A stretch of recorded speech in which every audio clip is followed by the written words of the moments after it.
Halo, selamat malam. Assalamualaikum warahmatullahi wabarakatuh. Ngonten lagi.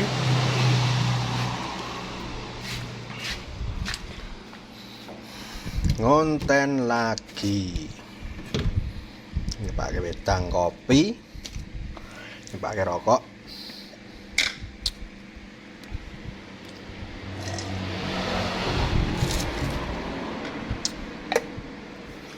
Selamat malam.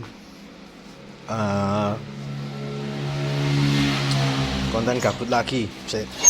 Sambil nutup pintu. Pintunya karo ditutup.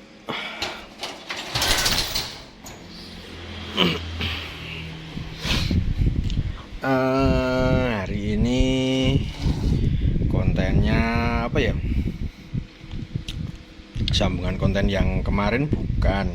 Hari ini kontennya beda lagi, mumpung ada bahan konten.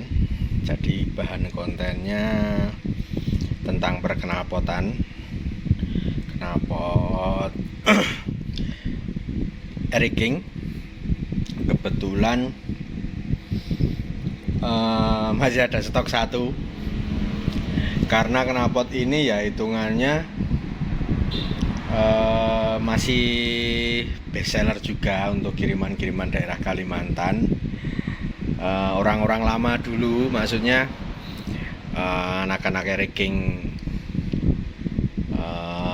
yang apa ya, senior lah dari dulu, request knalpot kayak gini, knalpot 3V3. Dan ini kebetulan juga mumpung dari kemarin banyak juga yang istilahnya tanya, Mas, knalpot ada nggak sih knalpot Eric King itu yang ibaratnya buat motor standar, knalpot kolong tetapi buat motor standar, ada enggak? Nah, kebetulan ini ada knalpotnya, jadi kita review aja knalpotnya. Kenapa kok knalpot 3V3 ini, knalpot kolong ini bisa buat spek mesin standaran tanpa porting? Tanpa porting tapi minimal ada pemadatan kompresi. Pemadatan kompresinya cuman dari packing block sama packing head, pakai yang imitasi yang otomatis lebih tipis. Nah, knalpotnya seperti apa? Disimak aja. Kebetulan ini baru rehat lemburan malam. Ini udah ganti kerjaan lagi. Yang itu ninjanya udah jadi, VCR 2 sama Eric King 3. Baru ini rehat knalpot, kok knalpot blok OB Kawasaki Ninja gosong karena kemarin bekas dicat. Terus OB nya ini masangnya karena dipanasi toh. Nah, ini disampingkan dulu, taruh sini dulu, ditotong gone ben ora berantakan. Ini pistonnya taruh sini dulu. Kita review knalpotnya bareng-bareng.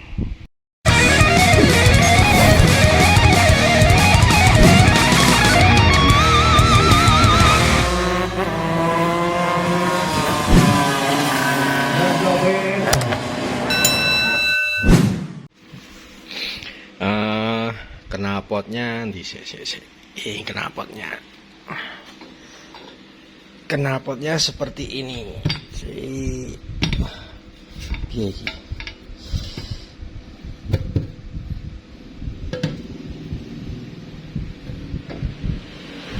Nah, knalpotnya seperti ini. Ini sebentar. Nah, knalpot 3V3, knalpot 3V3 yang buat spek mesin standaran. Bisa juga buat korek harian, cuman kalau saya ini maksimal untuk OS 100 lah. Kalau di atas 100 ya bisa, tapi rasanya motor lebih kuat. Nanti atasnya ada penyesuaian lewat spuyer. Ini asli knalpot 3V3. Nanti ada sedikit penjelasan kenapa kok namanya bisa knalpot 3V3, terus perbedaannya apa, terus yang perlu diperhatikan apa jika pemilihan knalpot untuk harian touring. Kalau ini knalpotnya untuk spek standar porting, standar ndar, spek touring. Nah, dari diameter, dari sarangan. Ngelimpang knalpotnya. Nah, nanti kita agak duduk. Sik. Gitu. Nah, wis. Nanti kita ada penjelasan dari flank, exhaust flank, dari header, dari diffuser, dari baffle, sama dari stinger. Penjelasannya apa aja. Terus untuk kegunaan harian, kita jelasin satu-satu. Knalpot ini kenapa kok speknya bisa buat harian. Yang pertama, piye ya iki videone koyone nek nyekelingin iki kurang apik koyone. Sik. Tak ganti model sik. Wis kelihatan suaranya jelas. Iki main sinetron tenan iki. Jadi ini knalpotnya. Ini knalpotnya yang tadi. Ini dari tampak sebelah kiri. Tampak sebelah kanan seperti ini knalpotnya. Nah, wis ngene iki. Ini tampak sebelah kanan, knalpotnya seperti ini. Tampak leher depannya seperti ini. Terus belakangnya seperti ini. Posisinya terpasang seperti ini. Ya mirip-mirip sama knalpot yang buat sportingan, drag-dragan, maksudnya buat liaran, sama buat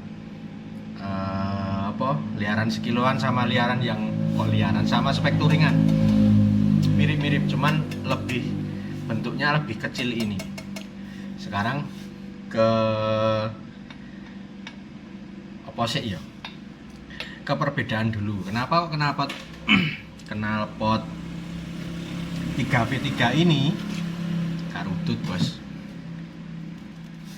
Kenapa kok knalpot 3V3 ini saya rekomendasikan buat pemakaian harian sama buat mesin standar?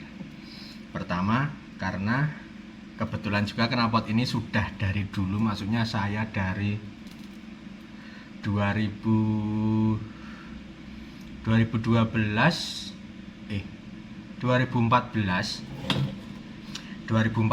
dulu online knalpot ini, jual knalpot ini lewatnya pakai HP BlackBerry BBM-an.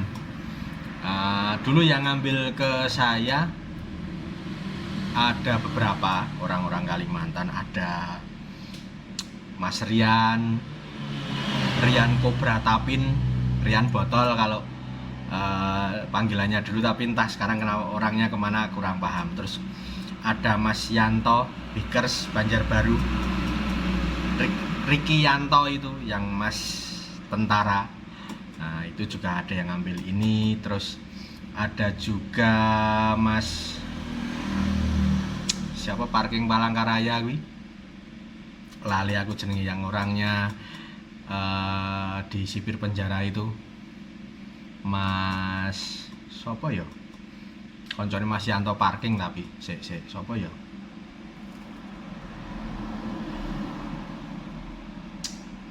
namanya Saragi siapa gitu. Terus ada juga anak-anak BRC, Mas Cadut Iwan BRC dulu juga pakai knalpot kayak gini. Dulu belum ada knalpot toet, belum ada knalpot standar bobo. Ya ada, cuman untuk daerah Bandung dan sekitarnya aja. Cuman masih model jog-jog tekuk, terus knalpotnya keras banget, belum seperti sekarang. Nah itu kalau di Jawa knalpotnya udah pakai kayak gini. Ini dulu juga udah mulai riset knalpot seperti ini buat harian, dikarenakan kalau dulu itu kebetulan belum banyak bengkel yang korekan ekstrim seperti sekarang. Maksudnya bengkel-bengkel mesin buat anak-anak komunitas sharing itu belum banyak seperti sekarang. Kalau sekarang nekat-nekat. Ini ada beberapa perbedaannya. Sing jelas gini. Ini artiku knalpot iki pesen liwat aku.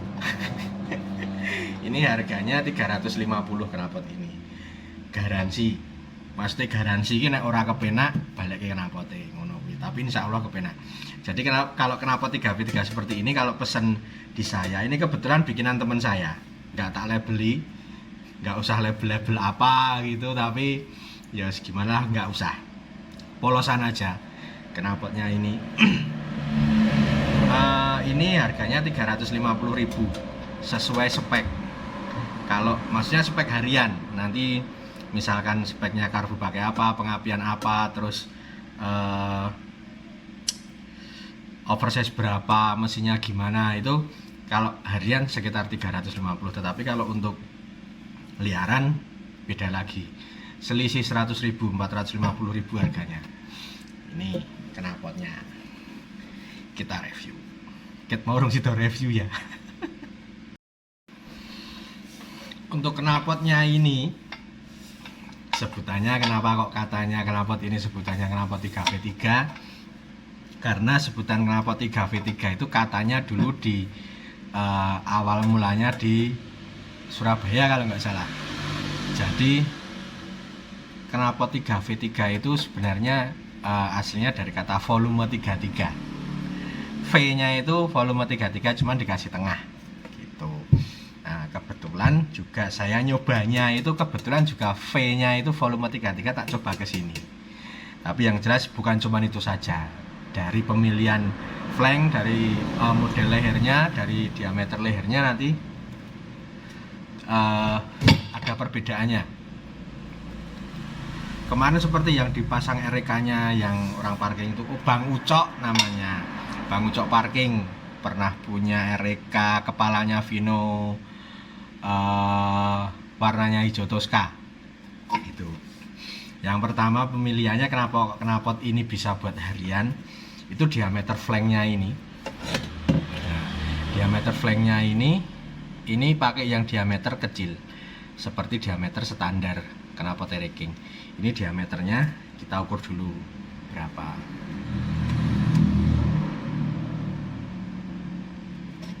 Diameter dalamnya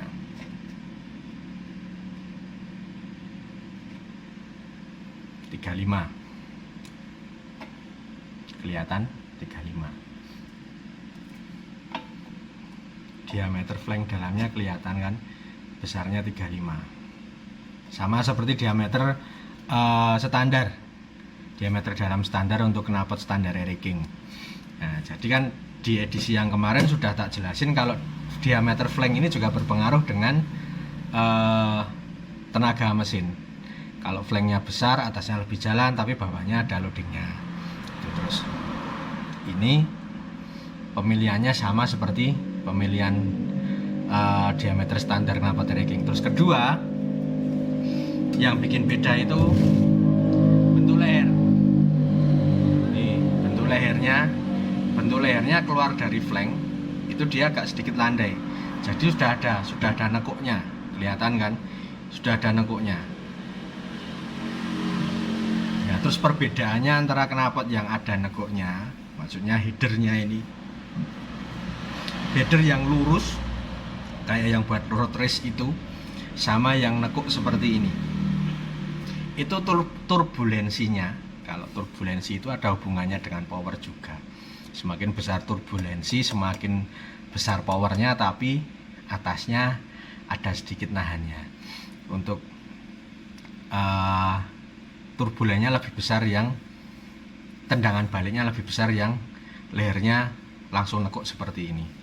Kalau atas-atasnya ngomongin tenaga ya, kalau atas-atasnya masih lebih jalan yang lehernya lurus baru potong-potongan seperti yang buat road race itu, apa yang buat drag-dragan itu yang 201 kemarin itu lebih jalan atasnya, lebih licin. Tetapi kalau untuk harian kita kan nggak terus istilahnya itu harus pakai putaran atas terus. Mosok kita mau ucul saka Bangjo nggak kayak wong balapan kan nggak mungkin. Kita lepas lampu merah kayak orang balapan kan nggak mungkin, nanti dikiranya nantang. Ini yang membuat enteng pertama, dari diameter flank lanjut ke leher. Ini lehernya pun diameternya dia nggak besar, diameter dalamnya masih sama ngikutin dari flank sampai ke R pertama, ke lekuan pertama. Dan ini pun perutnya di sini masih kecil. ada yang lebih nekuk lagi. Tak contohkan, kita nggak fanatik merek ya, kita cuma menyontohkan aja. Misalkan untuk knalpot 3V3 itu yang lehernya langsungan seperti ini, nggak potong-potongan, itu ada beberapa punyanya Cak Saipul SMR, itu dia lebih nekuk lagi, lebih kuat lagi, ya kan. Cuman untuk ukuran yang lainnya mereka juga punya ukuran masing-masing. Ininya lehernya lebih pendek, lebih nekuk lagi. Dari sini udah mulai nekuk. Kalau ini kan ada lurusnya dikit. Kalau itu ada lebih pendek segini sampai sini, terus dia langsung nekuk. Intinya lebih pendek dari ini, itu lebih kuat lagi. Nah, ini kalau saya ininya kecil, pemilihannya seneng yang ininya headernya kecil, tekuannya itu bisa landai. Tekuannya bisa landai sampai ke potongan pertama. Potongan pertamanya ini adu manis, bukan kok besar kecil enggak, tetapi bisa sejajar. Nah, kayak gini, model kayak gini untuk turbulen awal itu kuat motornya. Tenaganya nggak perlu, istilahnya gas gede-gede nggak perlu, istilahnya gas mangkat lah. Terus kedua, untuk sudut kerucutnya ini. Sudut kerucutnya ini, kerucut pertama yang mau ke tabung ini dibikin landai. Ini agak landai. Tak golek lampu. Nah, ini agak landai, ya kan? Jadi nggak langsung besar gitu, nggak. Kalau efeknya kalau dia sedikit landai seperti ini untuk tekanan baliknya itu, tekanan baliknya ke sini itu dia lebih kuat. Jadi agak sedikit kuat dari sini. Memang lebih bagus yang ininya langsung besar. Cuman kalau kerucutnya ini dia langsung besar, pemilihannya langsung besar, kayak yang Super Pro itu motornya langsung teriak, tapi di RPM tinggi. Di RPM rendah, misalkan untuk ngail tenaga ke RPM tinggi gitu, motornya agak loading. Itu yang pertama. Yang kedua, terus selanjutnya pemilihan perut. Pemilihan perut. Ini perutnya ukurannya kecil.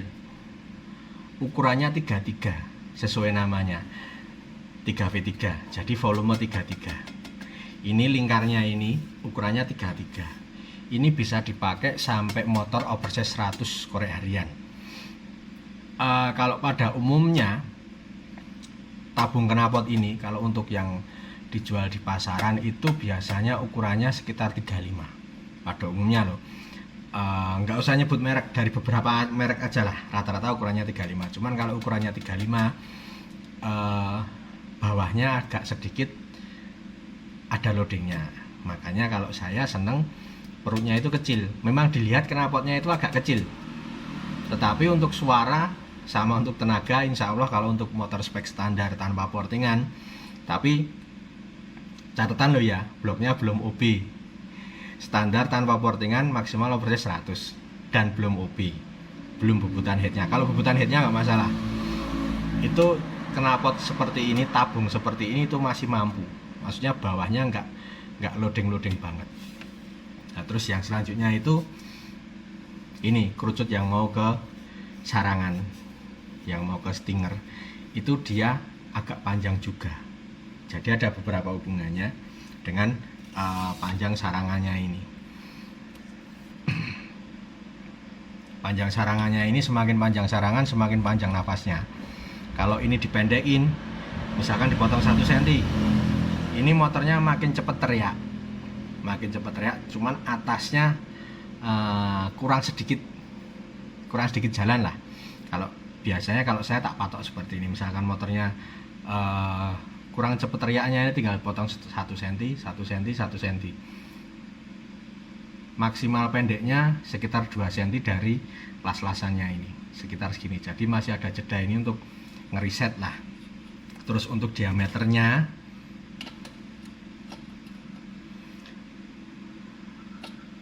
diameter dalamnya ini 25,2 itu untuk diameter dalamnya, karena di dalamnya ini masih ada dobelannya lagi ya, paling sekitar 24 rata-rata lah 24, seperti sarangan standar Eriking. gitu. Terus hal yang perlu diperhatikan lagi kalau untuk pemilihan knalpot biar nggak ngampet, biar knalpotnya nggak ngampet. Jadi ini dari tadi kok penjelasannya biar knalpotnya kuat. Terus gimana caranya biar knalpot kuat itu atasnya nggak nahan? Itu mainnya di sini. Nah, sekarang tak lihatkan. Sekarang seperti ini. Knalpotnya tegak ya. Tak lihatkan. Jadi kalau knalpot seperti ini, waduh ini. Nah, knalpot seperti ini, satu yang perlu diperhatikan kalau milih knalpot nahan sama enggak. Kalau saya loh ya, kalau yang lain kurang paham. Kalau saya ini dari bentuknya sini, milih knalpot yang lekuannya yang sini itu nggak terlalu nekuk banget. Kadang kan ada yang terlalu nekuk sampai ngeset gini. Ini melengkung ke sini karena ngikutin yang sini. Cari yang agak lurus seperti ini. Terus yang sebelah sini, nah, yang sebelah sini itu cari yang agak landai. Maksudnya kerucutnya agak panjang. Jadi kalau ini kerucutnya ada kan knalpot itu yang sebelah sini dia melentung, belok ke sini. Belok ke sini terus yang luar ngikutin ke sana. Nah, itu knalpotnya rata-rata nahan kalau untuk top speed. Makanya kalau knalpot itu untuk drag-dragan itu kan yang diambil kan top speednya, rata-rata dia pakai kerucut, knalpot model kerucut, bukan 3W3 seperti ini. Kalau model kerucut ini bisa lebih landai lagi, kerucutnya ini bisa lebih landai lagi. Nah, hanya mungkin dari sini melentungnya ini, baik knalpot PDK, baik knalpot 3W3, dilihat aja. Kalau melentungnya ini agak landai, berarti atasnya enak. Dan kenapa kok bagian sini tuh kalau saya seneng yang lurus, karena dia gas bakar yang keluar dari sini. Maksudnya ini.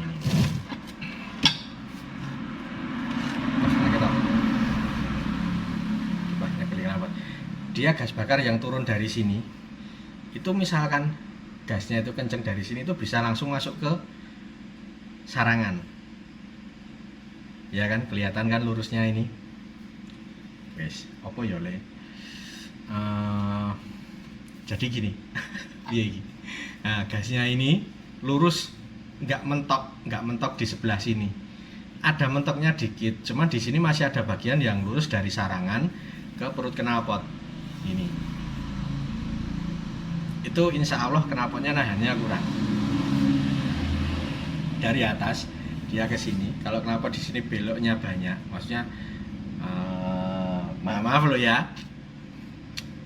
Yang seperti buat liaran sekiloan di Medan itu knalpotnya rata-rata sini beloknya belok banget, gede, cembung. Terus ini juga ngikutin sampai belok sini.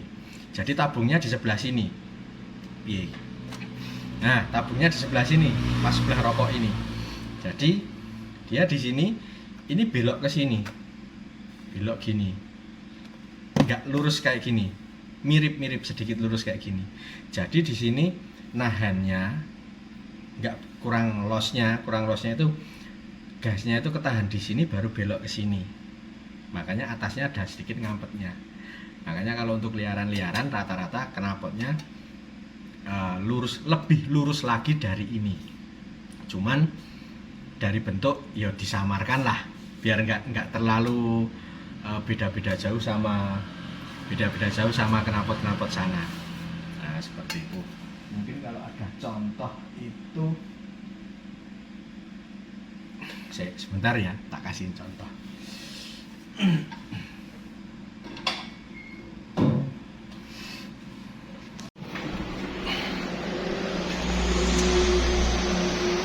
Nah, ini jadi knalpotnya yang ini lehernya kerucutnya yang belakang ini kan landai seperti ini, sebelah dalam juga landai, tetapi ini terlalu nekuk. Ini kalau dicoba kemarin di motor Super Pro ada sedikit nahannya. Ini yang ini PDK-nya yang risetan terbaru. Ini yang buat juga sama teman juga. Ini lehernya yang agak landai, itu kan kelihatan lehernya. Motornya kuat kalau pakai knalpot ini. Kalau buat harian bisa jadi cocok, tapi kalau buat kompetisi atasnya ada nahannya, soalnya perutnya bagian sini terlalu nekuk. Terus contoh lagi, ini knalpot UB 116 motor irung dadi, mirip knalpot drag-dragan, jadi lurus dari atas ke bawah, ini tanpa halangan, atasnya ora nahan.